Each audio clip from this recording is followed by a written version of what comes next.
Shalom, welcome to Generation Youth.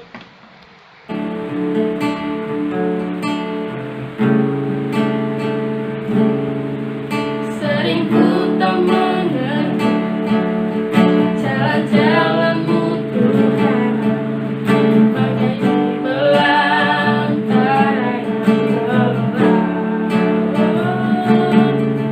Tanpa seribu tanya, namun tetap percaya, janjimu Tuhan sungguh sempurna.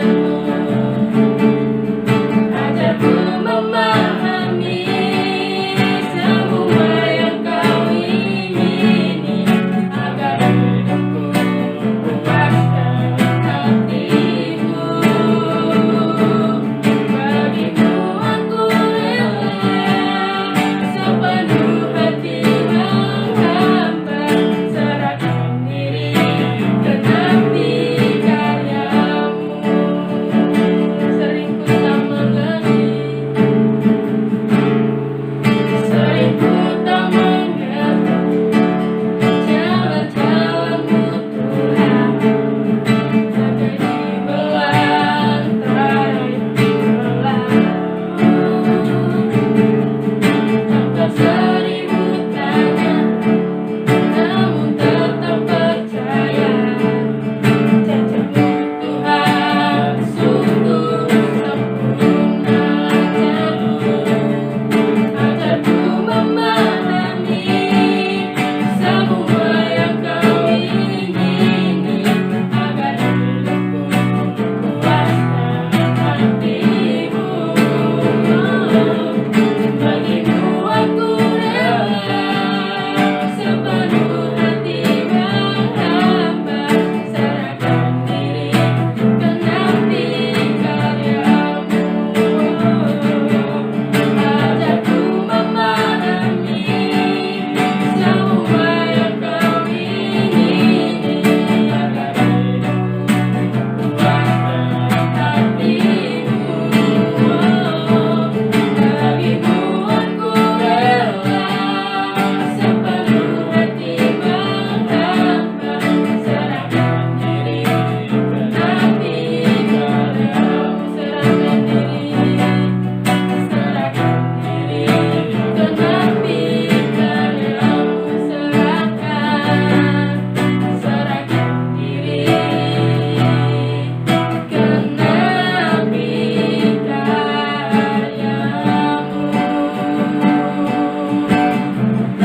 Terima kasih Tuhan.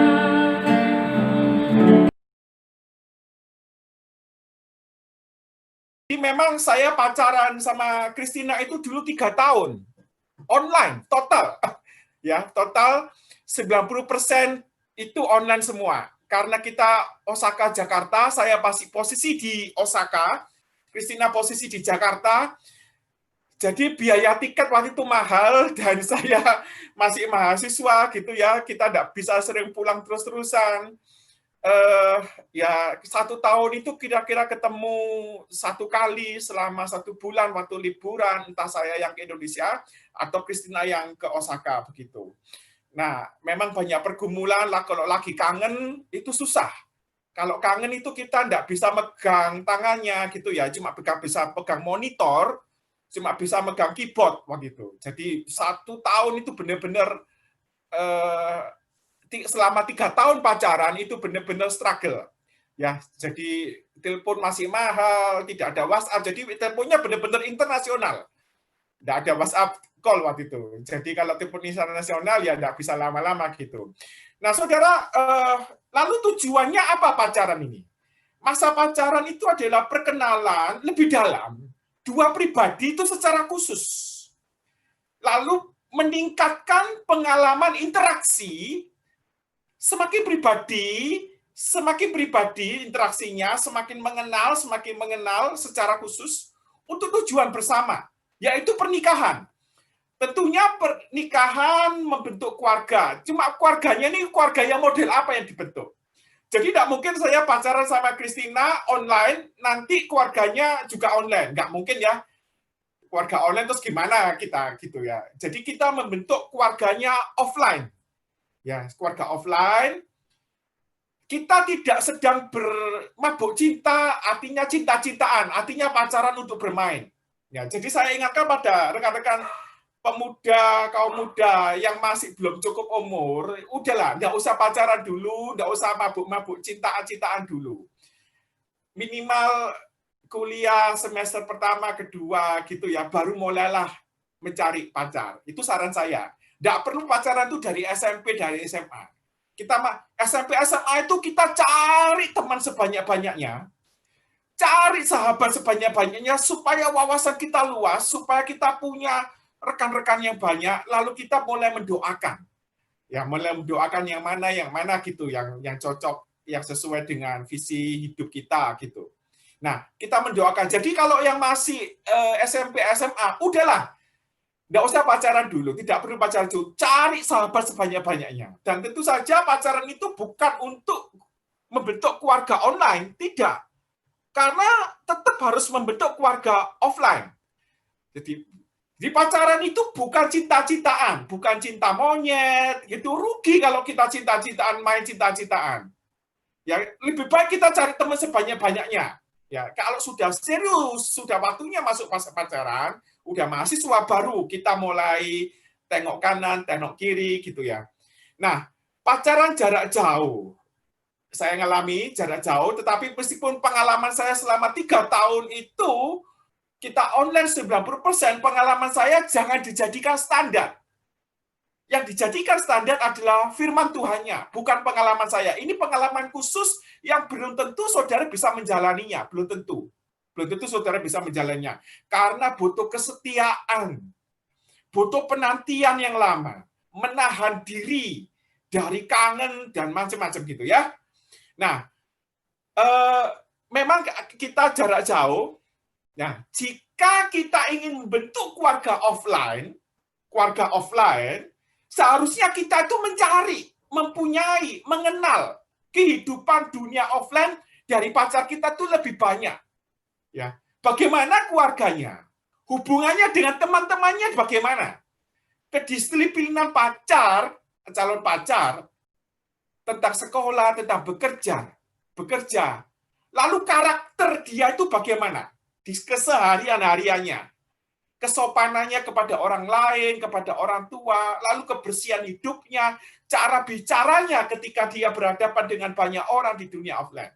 Nah, ini semua tidak dapat dilakukan dengan chatting. Saudara harus menggali, ketemu sebanyak maksimal dengan pacar, entah pelayanan bersama, supaya kita bisa mengamatinya di dunia yang nyata yang lebih luas, bukan dunia yang screen.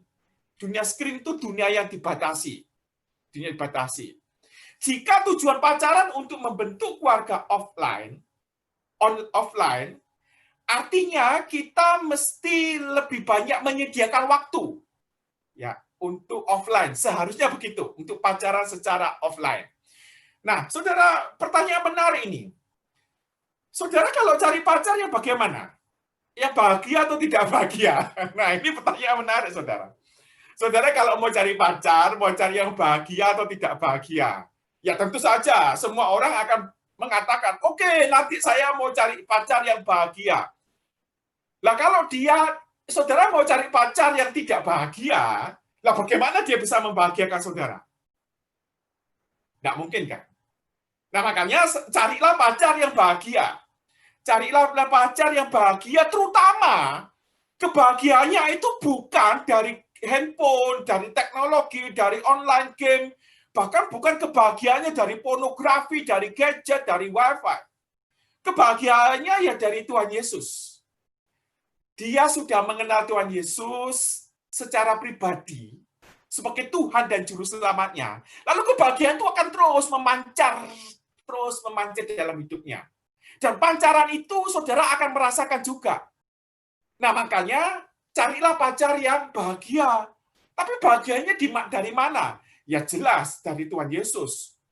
Kalau saudara bisa menemukan pacar seperti ini, ya hubungan saudara itu akan lebih banyak diwarnai situasi bahagia, di dalam Yesus, meskipun banyak masalah di dalam pacaran nanti.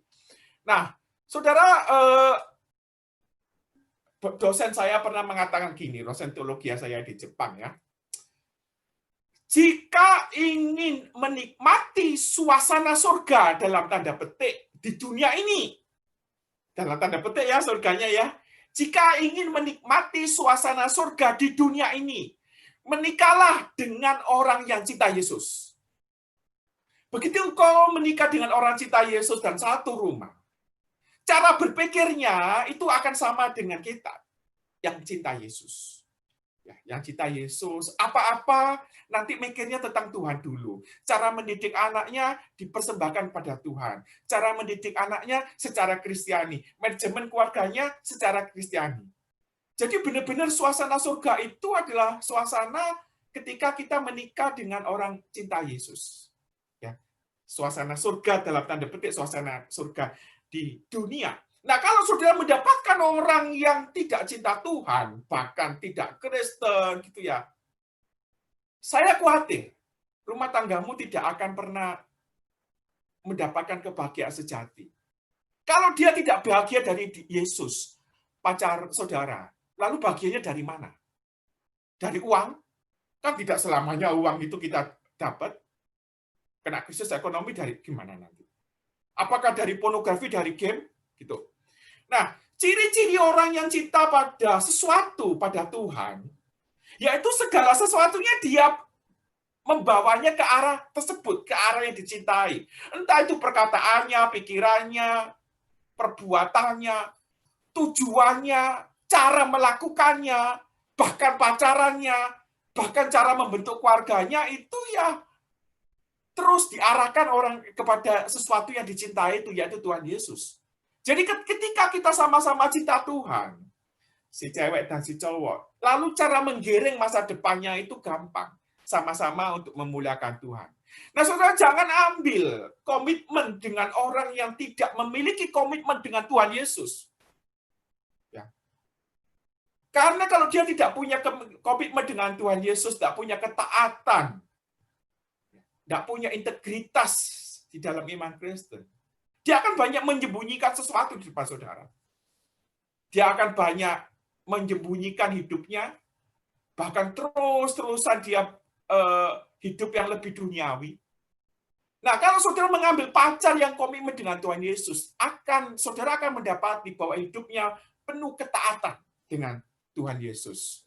Penuh ketaatan dengan. Nah, ada quote yang menarik. Jika seorang pria tidak berproses belajar mengajarkan firman Allah, berarti dia tidak siap untuk menikah atau berkeluarga. Tidak siap dia. Jadi ketika saudara yang terutama yang perempuan, kalau cari pacar cowok, pastikan yang cowok, yang pria ini, terus mau belajar firman Tuhan, dan terus mau mengajarkan firman Tuhan. Terus mengajarkan. Karena si cowok itu nanti dia akan menjadi kepala keluarga yang memimpin rumah tangga, yang isi rumah tangganya bisa jadi persekutuan keluarga, saat teduh keluarga, gitu, doa keluarga. Lah kalau si cowok ini tidak siap untuk ini, lalu bagaimana memulai suatu keluarga di dalam Tuhan Yesus? Makanya setiap saya pacaran dengan Christina, kita chatting selama 90% pacaran lewat chatting, itu selalu chattingnya itu tentang entah membahas buku rohani, dari buku-bukunya Perkantas, entah bahas pemahaman Alkitab, entah memuji Tuhan sama-sama. Jadi kita tukar-menukar, saling memahami pikiranmu dan pikiranku tentang ini apa, tentang masa depan itu bagaimana. Nah, kita berdoa lewat chatting, kita tidak bisa ngomong waktu itu ya, karena tidak ada WhatsApp, cuma doanya lewat chat-chat tulisan aja pakai teks. Gitu. Pakai teks. Nah, saudara, ada satu janji nikah. Ini nikah saya diberkati oleh pendeta Joko Sugiarto di GKI Manyar. Jadi janji nikah itu kan biasanya orang kan mengatakan, saya, Wihai, berjanji kepada Christina akan mengambil Christina menjadi istri saya satu-satunya, dan akan setia memelihara dia, bertanggung jawab kepada dia.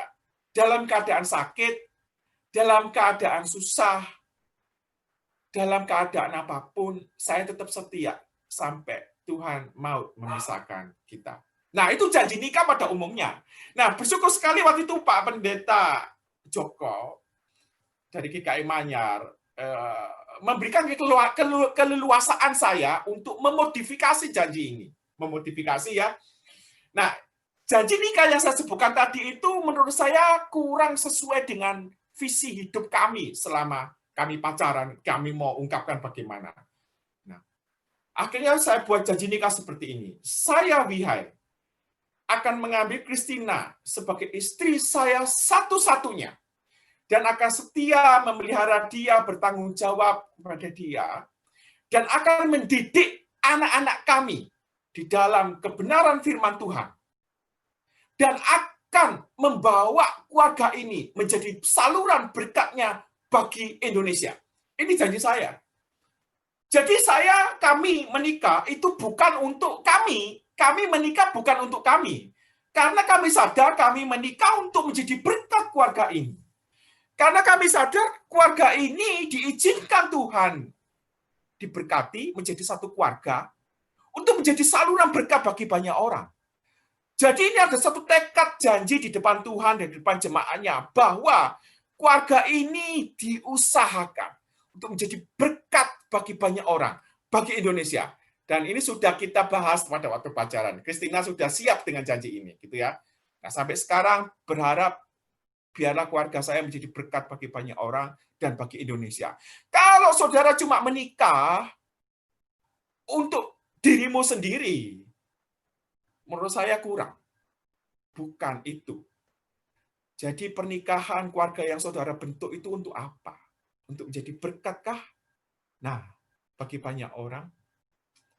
Nah, saudara ada tips pacaran online. Jadi proses dari sekedar aktivitas chatting, screen to screen, menuju pada pengenalan dan pengalaman bersama melalui dialog. Face to face lebih maksimum. Jadi kalau istilahnya kita pacaran offline, biarpun saudara pacaran 10 tahun selama offline, kalau isinya cuma aktivitas, misalnya aktivitas itu, ayo Sabtu depan kita pacaran, kita ke kebun binatang. Sabtu depan lagi kita pacaran, kita berenang. Sabtu depan lagi kita pacaran, kita makan-makan. Sabtu depan lagi kita pacaran, kita naik sepeda jalan-jalan. Itu namanya aktivitas. Pacaran aktivitas itu sulit saling mengenal. Nah, oleh sebab itu jangan fokus kepada aktivitas, tetapi pada dialog. Pada dialog. Jadi setiap pacaran itu ada sesuatu yang dibahas. Ada dialog supaya kita mengerti isi hatinya, kita mengerti pikirannya. Ada dialog. Bukan aktivitas terus-menerus, berenang, nonton bioskop. Setelah pacaran ya selesai, pulang, tidak ada yang dibahas. Makanya bukan hanya sekedar aktivitas mancing bersama, bukan. Pacaran itu dialog, face to face. Nah, kalau online itu, kalau kita pacaran online bukan hanya main game, nonton drama Korea atau main ini, enggak. Makanya waktu saya pacaran dengan Christina lebih banyak dialog. Itu kalau di print bisa panjang itu, karena kita bahas banyak buku-buku rohani, banyak bahas banyak PA pemahaman Alkitab. Untuk apa? Untuk saling menyamakan hati, pikiran, tujuan hidup itu mesti dialog. Ya. Nah, selanjutnya adalah tips pacaran online. Dari virtual love to real love. Virtual love adalah cinta maya. Adalah cinta yang masih perlu diuji, cuma cinta chatting. Cinta dalam bentuk teks yang perlu diuji di dunia nyata. Cinta yang belum realistis. Dan cenderung hanya tulisan chatting, hanya bisa jadi cuma bicara aja, cuma masih sebatas janji-janji manis. Bahkan rayuan-rayuan manis, hanya manis di perkataan, belum tentu di dunia nyata. Karena virtual love, karena chatting, karena online. Kadang hanya cuma merayu, hanya mabuk cinta dengan perkataan saja. Sebab itu kita perlu mengalami secara bersama-sama bagaimana cinta kita diuji di dunia maya. Misalnya, real love itu adalah kesabaran menghadapi tingkah laku pacar di dunia nyata. Aduh, pacar ini yang buat aku tidak sabar. Nah, di dunia nyata, akhirnya dengan pandangannya terbuka, dengan tanpa screen, kita melihat tingkah laku pacar kita. Ya, akhirnya kita melihat pacar kita itu bagaimana interaksinya dengan keluarga, dengan sekitar, dengan teman-teman pelayanannya, itu harus diamati di dunia nyata. Lalu bagaimana, apakah kita mau tetap mencintai orang seperti ini? Atau mau gimana, mau putus, atau kita mau bersabar sambil membina? Nah, itu semua harus dilakukan di dunia nyata, tidak bisa di dunia maya. Selanjutnya yaitu kita mencoba berpikir dari sexting oriented to personal oriented. Seringkali pacaran itu cuman melampiaskan nafsu. Cuma mau minta-minta megang-megang badan tubuh dari si perempuan, setelah itu pacaran puas selesai pulang. Ya. Sexting ini adalah bentuk pertukaran konten seksual. Berupa gambar, selfie porno, pesan tertulis melalui ponsel atau webcam. Seringkali yang cowok itu minta gambar seksi dari pacar perempuan. Sebab itu yang perempuan jangan sekali-sekali mengirimkan gambar-gambar itu, gambar-gambar seks porno, ya, kepada pacar saudara dan pada orang lain. Pacaran itu bukan untuk memuaskan nafsu, bukan. Pacaran itu bukan untuk saling mendapatkan kepuasan emosional. Tidak. Ada yang lebih utama. Yaitu kita mengerti pribadi dia. Mengerti karakter dia. Kalau isi pacaran itu cuma sexting atau cuma seks, sudah salah besar. Ketemu, pegang-pegang, ciuman, selesai pacaran. Ketemu, pegang-pegang, ciuman, selesai pacaran. Ngawur itu, salah besar. Pacaran itu lebih banyak mengenal pribadi dia. Jadi proses dari sexting, dari seks, meninggalkan percabulan, meninggalkan pacarannya tidak sehat pada proses mengenal kepantangan pribadi. Karakternya dia bagaimana, kedewasaan imannya bagaimana di dunia offline. Dan ini mesti keharusan, saudara harus mengejar yang personal ini. Jangan cuma pacaran, cuma sexting atau melampiaskan seks. Saudara harus melihat personalnya bagaimana. Apakah dia benar-benar sudah bertobat, menerima Tuhan Yesus sebagai juru selamat? Apakah kehidupannya penuh dengan rasa takut dan komitmen dengan Tuhan? Apakah dia menghormati orang tuanya? Apakah dia menghargai teman-teman pelayanannya ketika berbeda pendapat? Ini mesti diamati di dunia offline. Tidak bisa di dunia online. Seringkali pacaran itu kita bingung antara cinta atau cantik. Kalau perempuan ya, kalau mau pacaran. Biasanya benar-benar dia ingin dicintai, merasakan cinta. Oh, kalau yang cowok belum tentu. Yang cowok itu kadang-kadang pacaran cuma mau minta-minta gambar hati yang terbalik. Ya, gambar seperti gambar pantat gitu ya. Gambar hati yang terbalik ini. Seperti gambar pantat. Seperti gambar pantat. Jadi pacaran bagi yang cowok itu aku dapat apa dari tubuhmu. Nah, yang cewek ini mesti hati-hati, jangan dipermainkan dengan pacaran model seperti ini. Kalau terus kita dikirim pacaran dalam bentuk jatuh dalam dosa, apalagi di dunia online. Saudara kirim gambar, yang perempuan kirim gambar, chattingnya chatting porno, chatting sexting, itu semua bisa direkam dan bisa dijual. Makanya ngerinya sosial media, cowok ini jatuh cinta pada wanita yang tidak nyata. Karena dunia digital, dunia screen itu dunia yang bisa diedit. Foto-foto bisa diedit semua. Kadang-kadang sampai sakit hati. JH pasang foto bugil mantan pacarnya. Begitu putus, langsung disebar foto bugilnya. Nah, makanya yang perempuan, kau jangan kirim foto-foto bugilmu ke siapapun. Ke siapapun jangan kirim.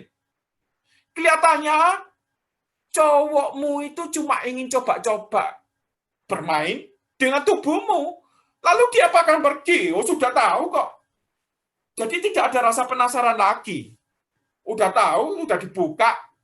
Makanya yang perempuan jangan pernah membuka bajumu sampai hari pernikahan. +1 misalnya. Hari pernikahan, oke deh kalau yang cowok minta gambarnya ya, gambar tangan, gambar kaki gitu, tetap jangan dikasih. Apalagi kayak offline, lebih godaan lebih besar. Jangan pernah mengasih itu. Biarkan yang cowok itu penasaran terus dengan tubuhmu itu seperti apa nanti. Nanti ya, si cowok tunggu ya hari H ya. Hari H+1 deh. Sudah nikah, langsung hari H+1, nanti saya kasih yang full version. Bilang gitu aja sama cowoknya. Kalau enggak bisa nahan hari H+1, begitu nikah, sudahlah 2 jam kemudian. Tapi saya tidak mau pernah membuka sebelum menikah. Katakan gitu sama si cowok. Tidak. Kenapa? Begitu engkau tahu, nanti tidak ada yang engkau tidak penasaran lagi. Biarkan kau penasaran dulu sampai kita menikah. Sampai kita menikah. Makanya pacaran zaman dulu itu banyak spiring berdua. Pacaran zaman sekarang, zaman no, spring bed itu loh, berdua saudara. Bahkan yang online itu lebih parah. Mereka bisa melakukan pornografi berduaan. Tuh. Nah, pria biasanya sukar terikat komitmen hubungan seumur hidup bila sebelumnya telah mengalami keintiman seksual dengan pacarnya. Kasihan yang perempuan. Udah dipegang-pegang tubuhnya, pria udah tidak penasaran, dia kebanyakan akan pergi. Cari yang lain. Gitu, cari yang lain. Gitu. Nah, saudara, sayangnya di internet itu tidak semua orang seperti yang kita lihat. Tidak semua orang seperti yang kita lihat. Ada yang menipu, ada yang mengedit. Dan tidak semua mengatakan yang sebenarnya di internet. Karena dunia di internet itu dunia penuh editan dan tipuan.